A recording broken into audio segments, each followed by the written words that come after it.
শুভ বিকাল বন্ধুরা, তোমরা সবাই কেমন আছো? আশা করছি তোমরা সবাই ভালো আছো, আমরাও ভালো আছি। আজকের ভিডিওটা আমি কোচবিহার থেকে শুরু করলাম। গেটটা দেখে বুঝতে পারছো কি কিছু? যারা গেছো তারা অবশ্যই বুঝতে পারবে। হ্যাঁ, আমি চলে এসেছি কোচবিহারের রাজবাড়ি ঘুরতে। অ্যাকচুয়ালি এসেছিলাম ফালাকাটায়। ফালাকাটা হচ্ছে মিষ্টিদের বাড়ি। যারা আমাকে অনেক দিন ধরে ফলো করছো তারা অবশ্যই জানো মিষ্টিকে। গতকালকে 1 জুন মিষ্টির ছিল বার্থডে, তো আমরা গতকালকে আসতে পারিনি, যেহেতু ময়ূকের পড়াশোনা ছিল, বাবার কাজ ছিল, তারপরে উপরে দিদিরাও গেছিল, দাদার দোকান ছিল, সমস্তটা মিলিয়ে কালকে আর আমরা আসতে পারিনি। আজকে যেহেতু সানডে, তাই আমরা চলে এসেছিলাম মিষ্টিদের বাড়িতে। তো দুপুরবেলা মিষ্টিদের বাড়ি খাওয়া দাওয়া সেরে এখন বিকাল 5টা বেজে গেছে। এখন চলে এসেছি কোচবিহারের রাজবাড়িটা ঘুরতে। ফালাকাটা থেকে কোচবিহার আসতে সময় লাগে গাড়িতে 30 থেকে 40 মিনিট মতো। আর এত কাছে এসে আর এখানে আসবো না, এটা কেমন করে হয়, তাই না? অনেক দিনের আমার ইচ্ছা ছিল যে কোচবিহার রাজবাড়িতে ঘুরতে আসবো, কিন্তু অনেক বছর ধরে আমি শিলিগুড়িতে থাকি, কিন্তু আসা আর হয়ে ওঠেনি। যখনই মিষ্টিদের বাড়ি আসবো বলে ঠিক করলাম, তখনই ভেবেই নিয়েছিলাম আমি যে কোচবিহার রাজবাড়িটা একেবারে ঘুরে আসবো। কিন্তু কি বলতো, আসলাম ঠিকই, কিন্তু সমস্তটা ঘুরে দেখা মনে হয় হবে না আজকে। তার কারণ হচ্ছে 5টা মতো বাজে, 5:30টায় বন্ধ হয়ে যায় উপরটা। গার্ডেনটা খোলা থাকে 6:30 অবধি। তো চলো, সবাই মিলে এসেছি, যেতটুকু দেখা যাবে এটাই অনেক। কি করছে বলো তো? বলছে 100 হচ্ছে গিয়ে উঠে গেছে এই গাড়িটা, তার মানে পাপা আগে, মানে পাপা আরো জোরে চালাচ্ছে। সে কি চিৎকার!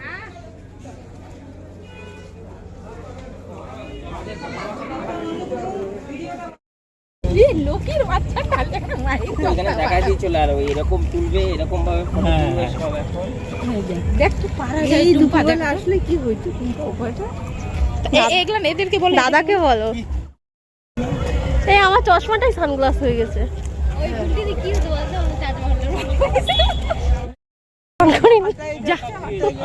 আমরা এখন এসছি কোচবিহারে রাজবাড়ি দেখতে। আমাদের বাড়ির পাশে রাজবাড়িতে এসছি। তো চলো, যারা আসবেন ওর বাড়িতে এসে থেকে তারপর, যারা আসবেন আমার বাড়িতে থেকে তারপরে হচ্ছে রাজবাড়িতে আমি নিয়ে আসবো। আমার বাড়িতে থাকতে হবে, তারপর রান্না খাওয়া ফ্রি। আর ফ্রি করবে না, ফ্রি করা যাবে না, আমার বোন ফ্রি দিবে না।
সাথেই আমরা লাইমে গেলাম।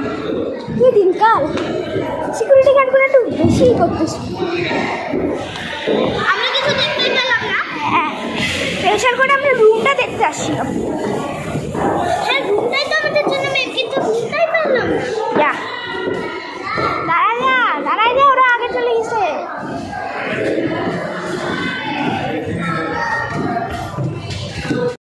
পারলাম না, লেট হয়ে গেছে। এই যে এইটা গাদা গাদা খাইয়েছে, সেই জন্য এর বাড়িতে গাদা গাদা রান্না করে, ওই জন্য কিছুই আমরা দেখতে পারলাম না, সব বন্ধ হয়ে গেছে। এটা হচ্ছে রাজবাড়ির পিছনটা, লোকে সামনে দেখাচ্ছে আর ও আমাকে দেখাচ্ছে যে এইটা পিছনটা। নিজে যেহেতু দেখে গেছে ওই জন্য আমাকে আর ওকে তাই বলছে। আর এনি এর তো বাড়ির পাশে 14 বার আসে। চল, সামনেটাও খুব সুন্দর, দেখো।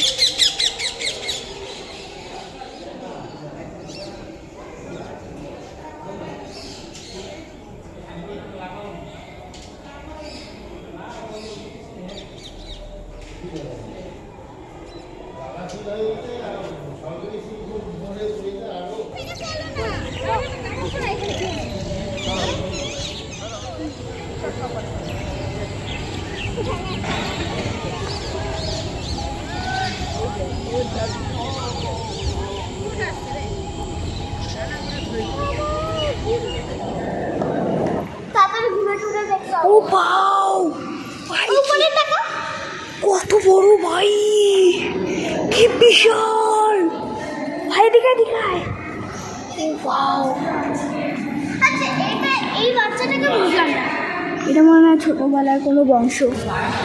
ইংরেজদের টাইমের সময় কিং জাবদের হোসেন নারায়ণ, মহারানী ইন্দিরা দেবী, ইন্দিরা। এটা রাজাটা রানী কোনো মার্গাই খতম কাহানি। এখানে ডাইনিং টেবিল ছিল,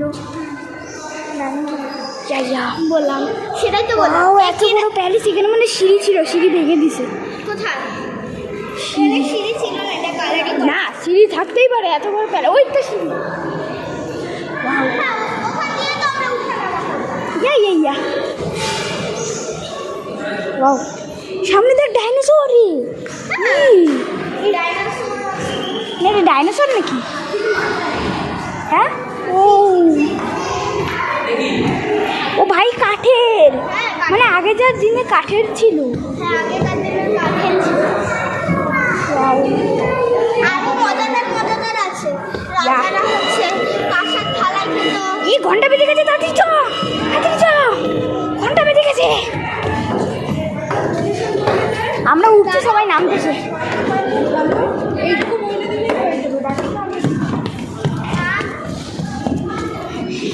সবাই নামতেছে, আমরা উঠতেছি উল্টা। ও ওয়াও, ওয়ে, হ্যাঁ, যা লাগে। ও ওয়াও, কি ভিউ। বন্ধুরা, আমাদের এখানে একদম ভিডিও করা অ্যালাউ করছে না, তো আমরা তোমাদের সাথে গাড়িতে উঠে বা রাস্তায় কথা বলবো, কিন্তু এখানে একদম ভিডিও করতে দিচ্ছে না, একদম। তাছাড়া আমরা এখন রাখছি, আগে যাবো না, আমরা আগে যাবো না, যেতেই পারি। ওরা তো আগে কেন চলে? আমরা তো ব্লগার, আমরা আগে যাবো, চলো।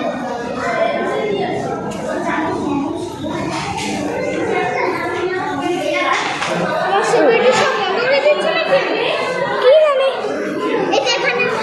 এই ঘরে রাজারা এখান থেকে উকি মারা যায়, এখানে উকি মারা যায়, এইটা খুলে উকি মারা যায়।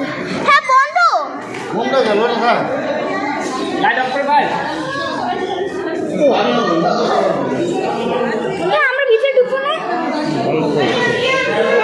ভিডিও ঢুকতে পারবো না, আমরা ভিতরে ঢুকতে পারবো না। তোর জন্য তোরা এত মেকআপ করিস। হ্যাঁ, আর বাড়িতে বললে আমি বললে মেকআপ। তো পুরো রাজবাড়িটা তো ঘুরে দেখা হলো না, তোমরা সেটা দেখতেই পেলে। আর মদনমোহন মন্দিরেও যাওয়ার খুব ইচ্ছা ছিল, কিন্তু আজকে যেহেতু সময়ের খুব অভাব, সেই কারণে আর যাওয়া হলো না।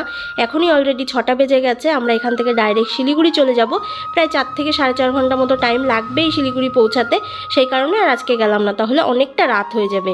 আর ওই যে ফুচকা খাচ্ছে, ওর নামই মিষ্টি, ওই মিষ্টি বুড়িরই গতকালকে বার্থডে ছিল, সেই কারণেই আমাদের আসা। আর কি বলতো, অনেক দিন পর সবাই মিলে একসাথে টাইম কাটাতে পেরে সত্যিই খুব ভালো লাগলো, আজকের দিনটা খুব ভালো কাটলো।